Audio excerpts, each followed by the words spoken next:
Are you ready to get your health back but feel overwhelmed by the endless healthcare options? We believe God has called each of us to a specific assignment, and we want to make sure your body, mind, and heart are up for the task. It's time to simplify the process of healing. At Cornerstone Integrative Healing, we offer simple, effective, easy ways to prioritize your health and gain understanding. No prescription pad needed. I'm Kari, a pharmacist turned integrative health practitioner. I'm so excited to have these conversations around topics with my friend, Jenn. Hi there, I'm Jenn, and together with our team at Cornerstone Integrative Healing, we offer an alternative to traditional healthcare, combining our expertise and experience in the medical field with our knowledge and faith to break the cycles of guessing what's wrong. We know the road to healing, feeling good again, can be overwhelming. You can expect honest conversations around the ups and downs of healing. The truth is, there are so many layers to healing. Because we've taken the time to learn where true healing comes from, we've learned how to help other women discover a different way of caring for themselves. Join us every week for new episodes as we discuss topics that are personal and pertinent to your healing journey. Well, welcome everybody back to the podcast. It's Kari here, and I have a special guest with me today doing a solo episode with Hannah, one of our practitioners. I'm sure you've heard from her before. She's been on several podcasts that we've had, and I always love having her on, and she found a way to be with us because she is a stay-at-home mom to two wonderful babies and very busy. So just so super thankful that you were able to take time out of your schedule to come chat with us today, Hannah. Oh, it's my pleasure. This is fun. Yeah, it is fun. It really is. So today we are going to be chatting around exercise and several different things related to that. It's not something that we talk a lot about here on the podcast, but I think it's very important, and I know that everybody is sort of coming into the conversation with their own background.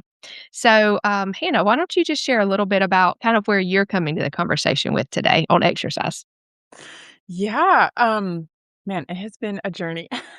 Yeah, I love your it's truly a testimony to God's grace, I know, and to just really come full circle. So where I started was, I was an athlete for 17 years and got really good at training a lot and undernourishing. And it's just kind of amazing, like, by the grace of God, how far I got with doing things so backwards. But yeah, I mean, he definitely sustained me through it. But yeah, so I would train like 20 plus hours a week. I was a full-time college student, obviously, as well. And I remember in college just thinking about trying to get away with not eating a whole lot, like really trying to live up to the standard of looking a certain way. I was a swimmer. And so physically, you're just like on display all the time. It was hard. I didn't have the tools to navigate that well. And so I just got caught up in that a lot of that obsession and whatnot. So fast forward, I was also dealing with a lot of nervous system dysregulation and gut problems, which then spiraled into my eating disorder. And so it became this just huge, like, oh man, I don't even know how to describe it, but I was honestly a mess. It's almost like a perfect storm, Yes. I mean, really, it just like came to a head. It was just like, okay, I've got to change something. Yes. And so when you hear my story, please understand that this took years. I know that's a really important point. Yeah. It really, really did. And there was a lot of trial and error and so much grace. And I really had to, kind of start from scratch after college. And I started working with you, Kari. You kind of helped me get my gut back on track and helped me to learn, I guess, what it looks like to balance my blood sugar because I still was just not eating enough. Yeah. And during that time, I stopped doing any sort of like high intensity training. I just kind of went to walking, and that was amazing. And so I feel like for several years, about 4 years after college, I really just stuck to walking, hiking, maybe did some yoga, which I know is controversial, but just something, Yeah. some sort of movement. And then really found my joy for eating again. So really building up my caloric intake with nourishing foods. And so I was in a really good place. Like I was so thankful. And then once got pregnant and had kids, I continued with that of just really focusing on nourishing foods and walking, still getting movement in. I mean, I wasn't a sedentary person by any means, but um, I also was very comfortable with not. I said goodbye to like any high intensity type Yeah. training, and it was awesome. Like I really do feel like my health reaped the benefits of it. Mm-hmm. It wasn't until this second child that I had where I saw, okay, my physical demands are now a lot more. My responsibilities are a lot more, and um, I really felt like, okay, I gotta start training for this. This is a lot of work, and Yeah. Yeah. and I wanted to relearn. Okay, what does it look like to move in a way that honors the Lord, glorifies Him, is in alignment with how my body is created, and does not go against like or deplete me even more. So the return had to be kind of worth it if I was going to invest Yeah. time and energy into training. And so that really opened my eyes to learning about what it looks like to build muscle and training intentionally, which I'm sure we'll get into, and learning how to do it in a way that does not completely just tank my adrenals, cause extreme nervous system dysregulation, and also maintain eating enough and all the things. I don't want to jump the No, gun here, yes. but So good. I just, what I was thinking about hearing your story is just that your motives changed, which is a huge difference. And then also just being okay with letting go of maybe what worked in the past, or even maybe what you feel like you should be doing, right? Even having babies, you want to get back in shape. And yeah, just kind of letting that go and being like, I know I just need to nourish my body right now. yeah. And not, you know, not having that motivation to get back in your jeans, or, have the same body you had before. I just feel like that's what I see a lot as a motivator for exercise. Mm, Would you concur? absolutely. Yeah. Absolutely. And to be honest, I feel like with that motivation in mind, you really end up just quitting because Yeah. it becomes all about yourself and you're focusing on yourself so much, Mhm. and Yeah. like you said, the goal is it's just not the right one. And yeah, there's a different way. Yeah. Well, let's talk about the different way, right? Yeah. So you mentioned, just being at a good place with nursing and just moving, right? It wasn't like you didn't move at all during that period of time, 4, 5, 6 years, from kind of being in college and moving away from that. So what does now like training with intention look like, as far as, I know you wanted to focus more on building muscle. Can you talk a little bit about that? Absolutely. So, training now in a season where I have two littles and sleep is not always promised or guaranteed. Yes. A perfect 8 hours is not guaranteed, I should say. Um, yeah, I've learned that less is more when it comes to training. So in the past, I would think, okay, I need to be training at least every single day. And if I did not get that training in, this is like during college and Yeah. whatnot, then I have failed. And I even need to make up for what I missed by either doubling on one day or, Yeah. not taking a rest day in the future. And that is so not my mindset now. Yeah. God's really changed my heart to be just so utterly grateful for whatever I get in. And, Mhm. yeah, and just seeing it as such a blessing. So right now I strength train 2, sometimes 3, but it's usually around 2 times a week.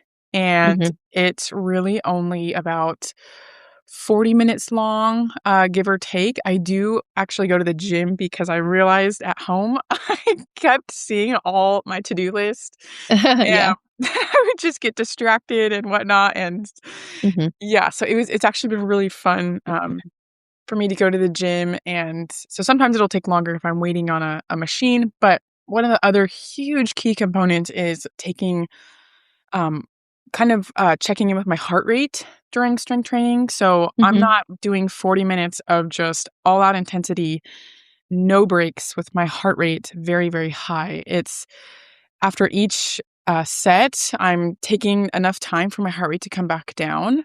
And Yeah. that has helped immensely. Like I really feel like that is such a huge game changer for training with intention and being smart and really making it a quality workout, not about how much you sweat, not about how many calories you burned. Right. It's truly just quality reps.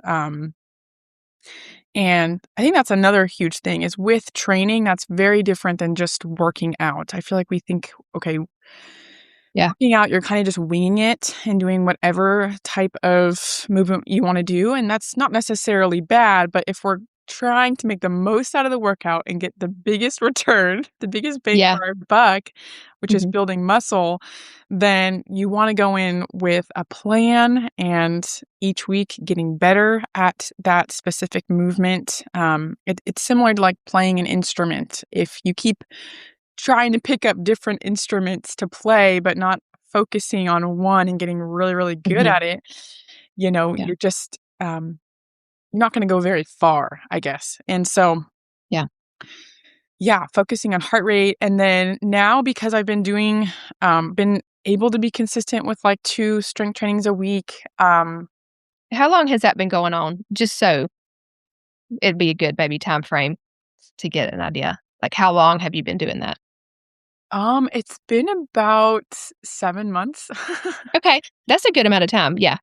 Yeah, so 7 months, and in between, like, on the off days, I'm just sticking to walking usually. Mhm. I've been able to incorporate around, I think after, like, 5 months, I was able to incorporate a zone 2, which is a really gentle way to get in, um, a different form of exercise that helps with the muscle building. Um, but it's only like 20 minutes and you're walking. So you're still Yeah. able to hold a conversation and you Sure. could even swim. You could even, I've seen people do trampoline workouts, which seems like so Yeah. much fun. So, Yeah. They're pretty uh, hard though, honestly, harder than you would think. really? I haven't. Yeah, I've done one of those before. Cool. Yeah. So, yeah. So, I guess, like, okay, maybe in the past, and of course I'm with you on muscle really matters, like trying to build muscle, especially as you age and, it's so important. Like, why is it so important? Because a lot of times women, they just, they'll go run or they'll get on the treadmill and run inside, or they'll want to make sure they do some cardio because they want to sweat and that equals, they did something. All that whole mentality, like, not that that's just the worst thing you can do, but why is it really important that we build muscle? That's a really good question. Yeah. Like, yeah. Why is it so important? Muscle. Yes. Okay. So your metabolism, I think it's really important to understand your metabolism is broken up into 2 parts. So there's the NEAT, which is your non-exercise activity thermoneogenesis. Hopefully I'm pronouncing that correctly. Yeah. And backing up, when I say metabolism, your body's ability to use energy efficiently. It's made up of these 2 components. So your NEAT, and then it's your basal metabolic rate. Now your NEAT is your everyday movements. So it could be steps, it could just be cleaning, it could be living life. That is what helps turn your body use energy that you are consuming. Um, and then you have the BMR, which is the basal metabolic rate. And that makes up probably like, I believe it's between 60 to 70% of your metabolism and how well you use energy and the rate, I should say, you use energy. And that's driven primarily by muscle mass. So when we're thinking about, okay, we're trying to build resiliency because unfortunately we can't reduce or eliminate all stressors in life. Right. If we're trying to build resiliency, muscle is an endocrine organ, and so it does regulate and modulate our hormones, and it works very closely. There are immune receptors on muscle skeletal cells, and so it's so beautiful, like how it does communicate and work with the rest of our body. So the more that we have, the more your body is able to not only burn calories at rest, which is it's truly not all about calories, but it just means that Yeah. you're able to better use the energy you're consuming. Like it's able to go to better places and be used more efficiently. Yeah. But it also helps with communicating between different cells in different parts of the body, just the way that it's made. So I just feel like the benefits of, okay, if I'm building muscle and then the energy I'm consuming is being used really, really well, and not to mention if it is burning more, then I'm able to eat more. I'm able to fuel myself more without putting on an excessive amount of unneeded, I should say, Hmm. weight, you know? Yeah. Um, Yeah. and not to mention when we age, I think by the time you're 30, your muscle mass goes down by 8%. Yeah. Um, and it leads to things like sarcopenia, which is really that it creates a slew of other health issues that we see happen, like osteoporosis, osteopenia, that type of thing. And so Yeah. there's just so many good things about it. I don't know.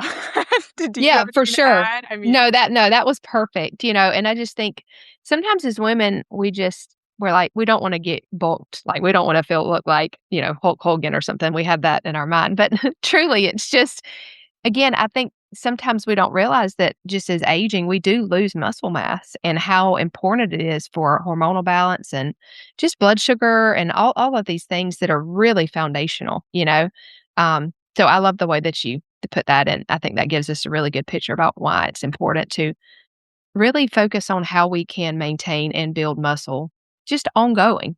And I think sometimes it's like, okay, we want a 3-month plan so that we can build muscle, but you have to maintain it, right? okay, that brings up such a good point. I forgot to mention it's probably one of my favorite aspects of building muscle is your muscles do become like a glucose sink. So Yeah, they just absorb. If you're struggling with insulin sensitivity and blood sugar issues, it can be such, depending upon where you're at in your healing journey, it can be such yeah, a great way to improve that. I mean, just, yeah, it's amazing in that regard. And then yeah, um, that's got to be one of my favorite because we see blood sugar dysregulation so much. Even if for people sure. are eating low carbs, um, they're still having blood sugar issues. And so it just Yeah. makes me wonder, like, yeah, muscles can really, really help with that. Definitely. Okay. So, how much exercise is enough? Like, or if somebody's just thinking, I don't really do much at all.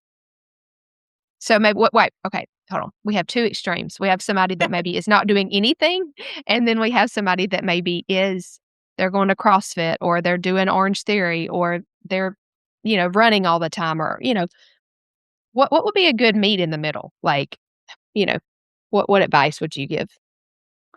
Yeah. I think a great place to start is two times a week, setting aside 30 to 40 minutes. And if you're someone that is coming from a place of a sedentary lifestyle, Mhm. then definitely just I would focus on body weight, and focus on core movements such as squats. You could do push-ups, modify if you need to, lunges. You could do hip bridges. Mhm. Yeah, and then if you're kind of somewhere in the middle or you've had a history of working out, then you could probably I would definitely recommend, I guess it depends on where you're at. I feel like with what's hard about in order to build muscle, you need to have mechanical tension. So, which means the weight has to increase, or else your brain will continue to think like, I do not need to build this. It's not going to get Yeah. broken down. And I will say it can get broken down, but you have to do an insane amount of reps. And if we're trying to be like, no one wants to be working out for a super long period of time. So to make the most of it, I think it's more efficient to just increase your weight with each workout. And you can do that at the gym very, very easily because they have hundreds of thousands of dollars of weight there available for you. Yeah. And so, yeah, I would recommend going to the gym and doing those same body movements. So it would just be weighted squats, weighted bicep curls, lat pull downs. There's so many you could do. But I think the biggest thing is just finding a program and sticking with it that's operating in blocks. So it's not switching up the workout like every time you work out. Like you should have the same set. So say you work out Tuesdays and Thursdays, let's say your block is 13 weeks long. That's a typical block. Then on Tuesdays, you have the same set of movements. And each week, you're getting better at them. You're increasing weight. And then the same thing goes for Thursdays. So as long as you're not, having a new workout each day, each week, you're going to see progress. And it's honestly so rewarding when you see definitely stronger. So, yeah. So would you say that you isolate muscle groups, or are you more of a full body workout? Like, what does that matter? Yeah, it's totally up to you because I just do 2 times a week. I like the full body. Yeah. I've actually heard a lot of benefits to that. And that's what I do as well. Oh, awesome. Yeah. Okay. Just wondering about that. So I have in my mind what the answer might be to this, but I wonder what you think. So what is the biggest mistake that women often make if they are working out? Oh, Maybe not with the exercise, but maybe with the lifestyle. that is such a good question. Okay, I would say fasted working out. Yeah. That is, oh gosh, it just breaks my heart when I I see know, that. right? Your body's like, don't do it. Yes. Oh, yes. Fasted working out. Not eating enough in general, and then you go strength train. Like it is a very energy expensive thing to do to put on muscle. And so that is a fast track to dysregulating your nervous system, to burning out your adrenals, to regulating your gut. I mean, essentially when we go and train, your cortisol is elevated for a period of time. Your immune system is heightened. And so we want to bring that right back down as soon as possible after working out, and eating, especially carbs afterwards. Protein and carbs really, really helps with that. So when you're working out and then not eating for several hours I mean, it's just, I can't tell you. It's a disaster. It wreaks havoc on the body. So, I guess that would boil all down to just undernourishment and not, That was my thought too. okay. Yay! Yes. So let's just touch on carbs really quick, because I know that's something that, women a lot of times, well, I just go low carb and I can lose some weight. I mean, that's a whole conversation, but like, why does it matter that you eat enough carbs when you're specifically trying to train with intention? Okay, well, on that point of losing weight on low carbs, when I learned this, it was kind of mind-blowing, but like you will lose weight when you remove a large amount of carbs, and it's largely because the carbs help bring water into the cell. And so what you're losing at first is just water weight, but then you stall and your energy dips. A lot of things just kind of aren't, the cell turnover is not as good as it once was. And so I will say that, yes, you might lose weight if you go low carb, but it's really not a sustainable way, and not a preferred way for speaking from like an energy perspective to live. But Gosh, yes. Carbs are just so beautiful. Of course, they need to be within, in their proper place for sure. But I definitely feel like there's. In proper form, right? Whole food carbs. Yes, good Yes. clarification on that. Right. But when it comes to muscle building, so your muscle has glycogen storage within everywhere in your muscle. And when you train, it depletes by 40%. So when you're on a low carb diet, that's not being replenished. So what your body does is it's going to start actually breaking down muscle in order to provide the fuel needed to recover, which is completely the opposite of what we want to do. We don't want to break down. I mean, think about it. If you're breaking down your muscle while training, and then your muscle technically eats itself in order to survive, you can only imagine what that does to the rest of the body as well. It's a heightened state of fight or flight. So carbs really get us out of that state. And we are able to replenish the glycogen storage. And I would say also carbs before working out is so important too, because again, your body is able to use what you just ate, carbs such as simple sugars, honey.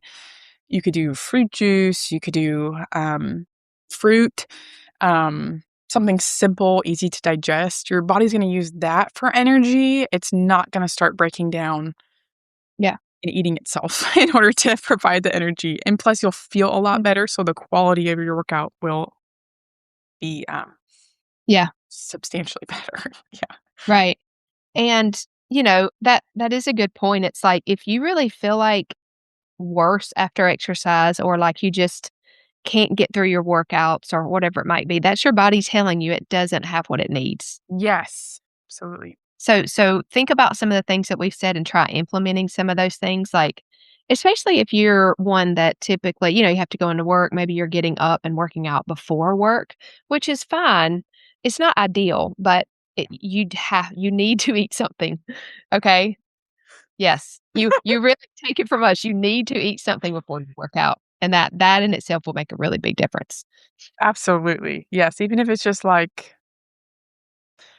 some sourdough toast with a teeny bit of butter and honey, that's a good one. Doesn't that sound delicious? Come on, people. No. Yes, or Greek yogurt and honey or yes, to your point. Please. Truly. Don't skip. Well, any last things that you want to share with our listeners as we kind of round out this conversation about exercise? It's just great to talk about something that can be stressful, can really be an idol, and just doing it in a way that honors the Lord. Like any parting words? I would say definitely know your season of life. If you're someone that's listening to this and you found us because you're struggling with a lot of health issues, there may need to be some things you do before you go to the gym. And so whether that's maybe you do need to take a little bit of a break from exercise, and not start muscle building right now.